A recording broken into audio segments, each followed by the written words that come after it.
Alright, welcome back to Roundtail Restoration, everybody. My name's Chris. Behind me here, you can see the bonnet's up. It's my 1966 Triumph Spitfire. Been having a little bit of problems with it. If you kept up with my channel, one ride, it started really sputtering really bad, stalling and everything like that. Thought I had fixed it, did the fuel tank swap out, changed the fuel filter, checked all the ignition stuff, thought I was good to go, got a halfway decent ride out of it. Well, I went out the other day and it started doing the same thing, turned around, brought it back.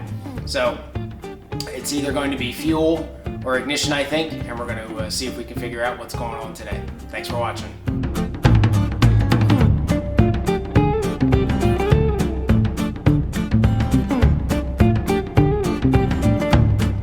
So as I was pulling it into the garage, it was sputtering and everything. The reason I am more apt to leaning towards a fuel delivery problem, vice an ignition problem, is as long as I was babying the car, not really going up a hill or putting any load on it, it ran okay. I would expect if it was an ignition problem that it would miss throughout. As it was, like I said, as I was pulling it into the barn here, it was sputtering. So I'm going to go ahead and take the float bowls apart, look inside them, take the lids off, and see if I can see any difference, anything obvious with the levels. It's been a couple weeks, so I don't really expect to get anything conclusive here. But before I do anything else to disturb the car, turn it over or anything, I do want to take a look at that. So this is the fuel line coming across, delivers the front carb and the rear carb. These are bolted to the air filters, so those bolts need to come out. Disconnect one of these screws to get that out of the way, and then there's 3 screws per each float bolt.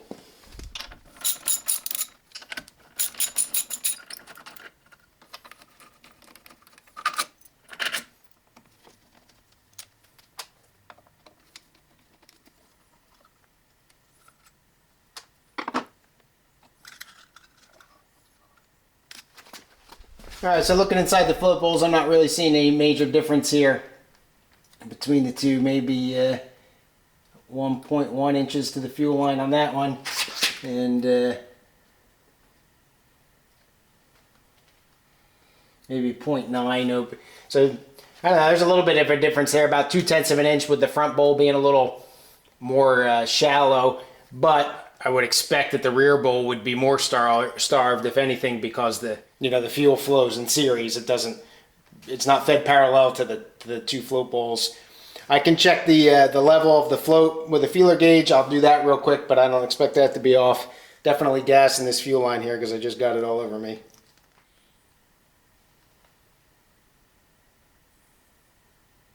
So there is a very little bit of sediment in the bottom of the bowls, but nothing that I would consider concerning. And it's the bowl down here is where it's collecting, which is not a fuel feed area, so that's not a concern for me. All right, float levels look good. I'm going to go ahead and put the lids back on, screw it all back down, get the fuel line reconnected, and we'll move on to the next potential victim here, which is going to be the fuel pump itself. And I'll show you how I'm going to test that, though I don't know that I'm going to be able to test it conclusively. One more thing I did want to check. See that fitting right there? Right behind that little bulge is a little air line, and this just kind of pops off, and that needs to be vented. Looking at the fuel that's there and everything, I'm pretty sure I'm good, but I'm just going to go ahead and clean. I'm off camera for you, sorry. I'm going to go ahead and clean those holes and make sure that they're vented.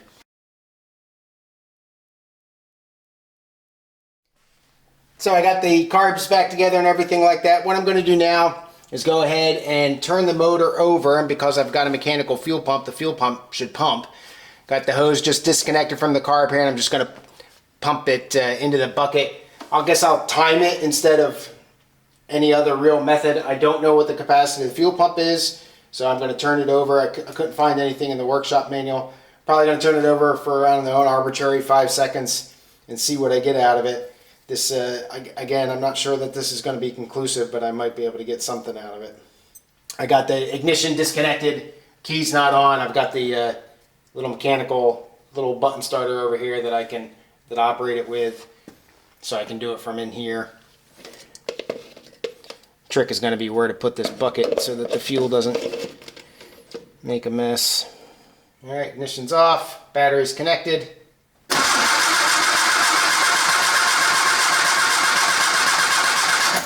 All right, so that was 5 seconds. Definitely got some fuel out of it. And it looks like I've got about 2 ounces or so. All right, so just about 2 ounces after 5 seconds. The problem too with this is when I'm running the car, it doesn't really happen right away or consistently. It only would happen after I run it for a little while. So we'll do this 2 more times just to run it through and see if I get consistent pumping, and then move on to the ignition. Ended up doing that 4 times. Three out of the 4, I got about 2.25 ounces or so, and then the 4th time I got almost 4. I think just out of an abundance of caution, what I'm going to do is take the fuel pump off. It's easy to get to, it's easy to take off. Check the diaphragm, check the valves, make sure there's nothing obvious over there. Try not to spill gas all over the place, and check that out, and I'll show you that once I get it out and on the bench. So there's the top of the fuel pump, or the bottom I should say. I got the cap off. I was a little leery to pull the fuel pump off the block because it was stuck on there pretty good, and I didn't want to mess up that gasket. I don't have another one of them handy, but I was able to get the fuel diaphragm out. The pump diaphragm, look at it, looks fine. It's back in there now, and it's connected to the arm. You can kind of see it as I do the priming lever there. So that looks good. Checked out these valves in here and the check feature of them, both in the 2 directions, and they seem to work out just fine.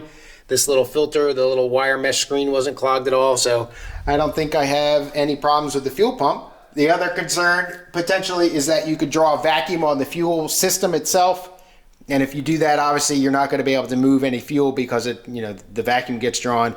However, the tank is vented, and I'll show you. The cap is vented. If you can see, if this will focus, see that little hole right there, right to the left of the retaining screw, nut thing, whatever those things are called, those little spring clips. That is straight to the other side of the inside of the fuel cap there. So that's definitely not going to allow the gas tank to collapse. That fuel filler neck is off the TR4. It's the same one that I've got sitting back there, and I verified the hole, and that's clean. So I don't think I'm drawing a vacuum on the fuel system. So I'm leaning it a little bit towards more not the fuel system, but the ignition system. So I'll put the fuel pump back together, and we'll move on to the ignition. So now that I think I've checked out the fuel system sufficiently, now it's time to move on to the ignition. Essentially what I'm going to do is kind of restart here and go to fundamentals. So with the Spitfire motor, it's very basic, very simple, and I'll show you here in a second. There's actually only a pointer for the degree timing marks on the crankshaft pulley. There's a little mark that's punched in, a little circle, and there's just a single mark coming off the timing chain cover. There's no degrees or anything like that marked on this guy. So it does have a vacuum advance, but essentially what the workshop manual tells you to do is get the motor to top dead center. I set it up for number 1 cylinder, top dead center on the compression stroke. So now what you'll do is it tells you to loosen the distributor, and you spin the distributor until the points are just getting ready to open. And then once you get that set, there's a little mechanical adjustment right here on the vacuum advance. That wire's in the way. There's a little mechanical adjustment right here on the wire, or on the vacuum advance, and you turn that 13 clicks. 1 click is equal to 1 degree before top dead center.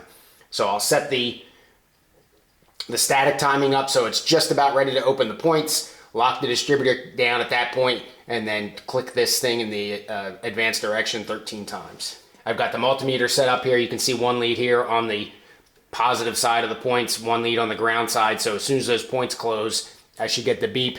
I also disconnected the low tension lead from the coil. I was getting inconsistent results. It was reading the coil resistance, I think, and kind of screwing it up a little bit for me. So now I've got a true resistance or continuity.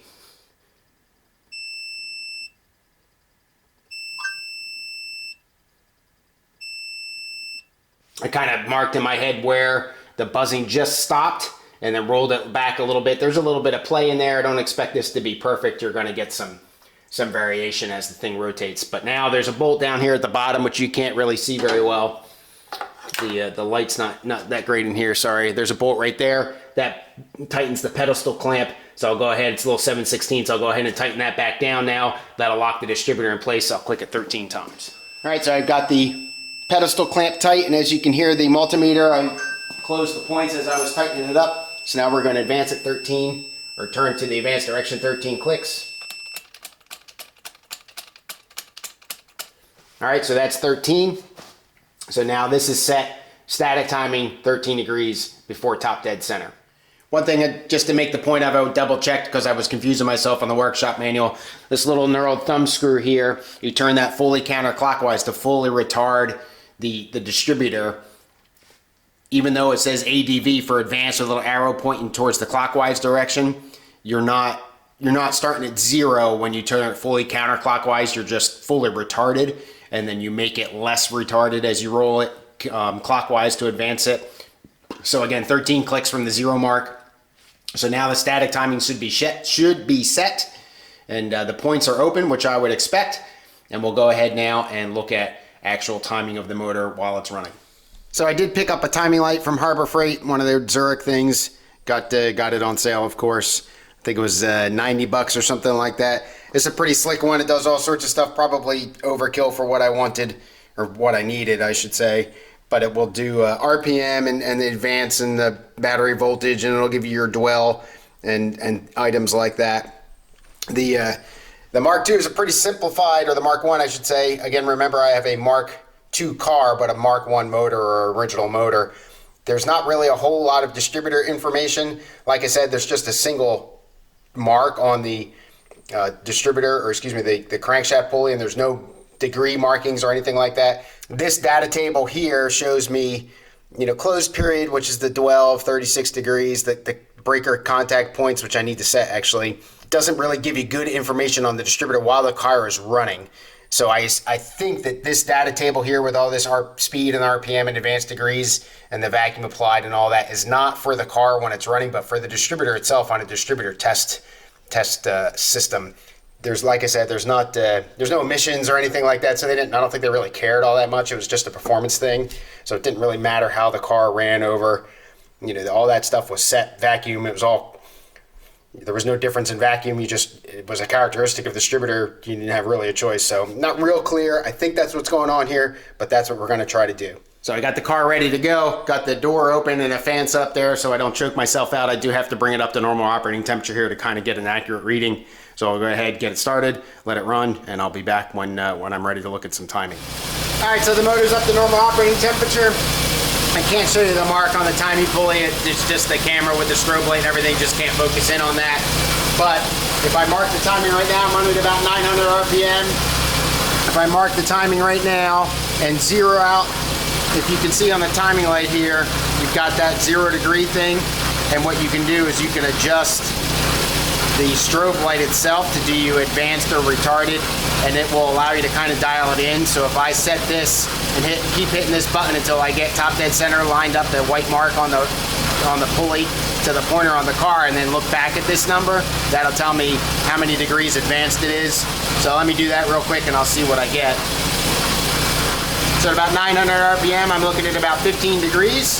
So again, I don't think the workshop manual gives me valid data. I can't really correlate this, because not only do I have a centrifugal advance with the vacuum, but I also have a vacuum advance, I also have a centrifugal advance, so I don't think there's really any way to know. You set your static timing, and that's really the only data you have. So it seems to be running okay right now. I balanced the carburetors a little bit just for the idle speed, so I don't know that I can call it good. Unfortunately, I can't get the car out of the garage right now for some logistic problems, so I can't take it for a test drive. But, essentially that's how you kind of set your static timing and check the stuff that I check. So for what good it's worth, there you go. All right, folks, that's all I got. Thanks so much for watching. Leave a comment below. Tell me what you think. Well, like most of you, probably taking stuff apart. Didn't find anything wrong. Put it back together. Works just fine forever and a day. We'll see if that's the case in Dorothy here. See if I can get my test drive in at some time soon. And we'll see what happens. Thanks again for watching. Have a good rest of your day. Cheers.